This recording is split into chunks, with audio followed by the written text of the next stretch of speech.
എങ്കിൽ നാളെ തന്നെ ഇവരുടെ വിവാഹം നടത്താം. ആനന്ദവല്ലി അത് പറഞ്ഞപ്പോൾ എല്ലാവരും ശരിയെന്ന രീതിയിൽ തലയാട്ടി. അതിപ്പോ നമുക്ക് നമ്മുടെ കുടുംബക്ഷേത്രത്തിൽ വെച്ച് നടത്തിയാലോ? അതെ, ഏട്ടൻ പറഞ്ഞത് തന്നെയാ നല്ലത്. വിനുവിൻ്റെ അഭിപ്രായത്തെ എല്ലാവരും ശരിവെച്ചു. അല്ല, അമ്മയൊന്നും പറഞ്ഞില്ല. വിനു വിജയലക്ഷ്മിയുടെ മുഖത്തേക്ക് നോക്കി. ഉമ്മയ്ക്ക് ഇപ്പോൾ പ്രായം 17 കഴിഞ്ഞതല്ലേ ഉള്ളൂ. 18 തികയട്ടെ, എന്നിട്ടാവാം വിവാഹം. ഇത് എൻ്റെ തീരുമാനമാണ്. അവളുടെ കാര്യത്തിൽ എന്നെക്കാളും അധികാരം മറ്റാർക്കുമുണ്ടെന്ന് ഞാൻ കരുതുന്നില്ല.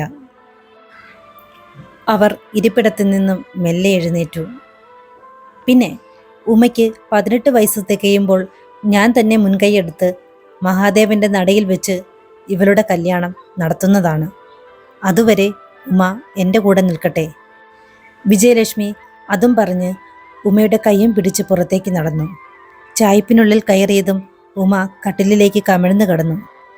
ഞാൻ ചത്തിട്ട് ഇനി കരഞ്ഞാൽ മതി. തലയും കുനിച്ച് കണ്ണീരൊഴുക്കുന്നവളെ നോക്കി വിജയലക്ഷ്മി ദേഷ്യത്തോടെ പറഞ്ഞു. ഞാനൊരു തെറ്റും ചെയ്തിട്ടില്ല മുത്തശ്ശി. തെറ്റ് ചെയ്തിട്ടില്ല എങ്കിൽ എന്തിന് നീ പിന്നെ കരയണം?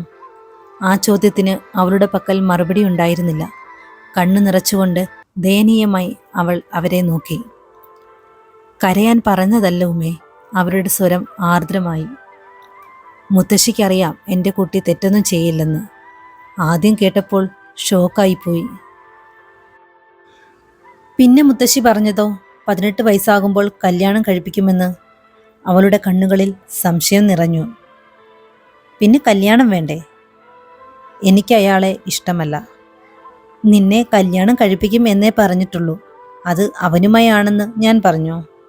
ഇല്ല. പിന്നെ എൻ്റെ കുട്ടിക്ക് നല്ലൊരു രാജകുമാരനെ നോക്കുന്നുണ്ട് മുത്തശ്ശി. എനിക്ക് ആരെയും വേണ്ട. അവളുടെ മുഖം പെട്ടെന്ന് തന്നെ വാടി. അതെന്താ? എനിക്ക് മുത്തശ്ശിയുടെ കൂടെ കഴിഞ്ഞാൽ മതി. പിന്നെന്താ? എൻ്റെ മഹിക്കുട്ടൻ്റെ പെണ്ണ് ഞങ്ങളുടെ കൂടെയല്ലാതെ വേറെ എവിടെയാ കഴിയുക?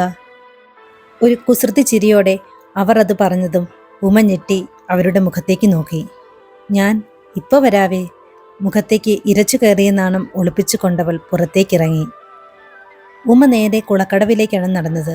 അവൾ ചിരിച്ചുകൊണ്ട് പടിമേലിരുന്നു. തണുത്ത വെള്ളത്തിലേക്ക് കാലുകളിറക്കി അല്പനേരം ഉമ ആ ഇരിപ്പ് തുടർന്നു. മുത്തശ്ശിക്കറിയാമായിരുന്നോ തൻ്റെ ഉള്ളിൽ എന്തായിരുന്നു എന്ന്? ശേ, താൻ എന്തൊരു മണ്ടിയാണ്. എല്ലാവരുടെയും മുന്നിൽ വെച്ചല്ലേ അന്ന് മുത്തശ്ശൻ തല്ലിയത്. അപ്പോൾ പിന്നെ മുത്തശ്ശി അറിയാതിരിക്കുമോ? അവൾ സ്വയം തലയിൽ കൊട്ടി. മഹിയേട്ടൻ ഇപ്പോൾ എന്തു ചെയ്യുകയായിരിക്കും? തന്നെ ഓർക്കുന്നുണ്ടാകുമോ? പിന്നെ വലിയ ഡോക്ടറല്ലേ. അത്രയും തിരക്കിനിടയിൽ തന്നെ ഓർക്കാനല്ലേ നേരം? തനിക്കും ഡോക്ടർ ആകണ്ടേ? വേണം. ഇനി അതിനായി പഠിച്ചു തുടങ്ങണം. മുത്തശ്ശിയോട് പറയണം എൻട്രൻസിന് വിടാൻ.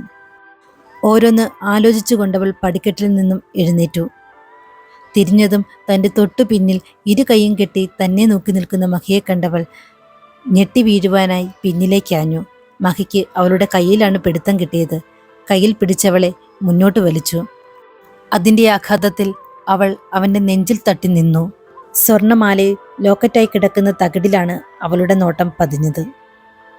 ആദ്യമായിട്ടാണ് ഇത്രയും അടുത്ത്, അതും മഹിയേട്ടൻ്റെ നെഞ്ചോട് ചേർന്ന്.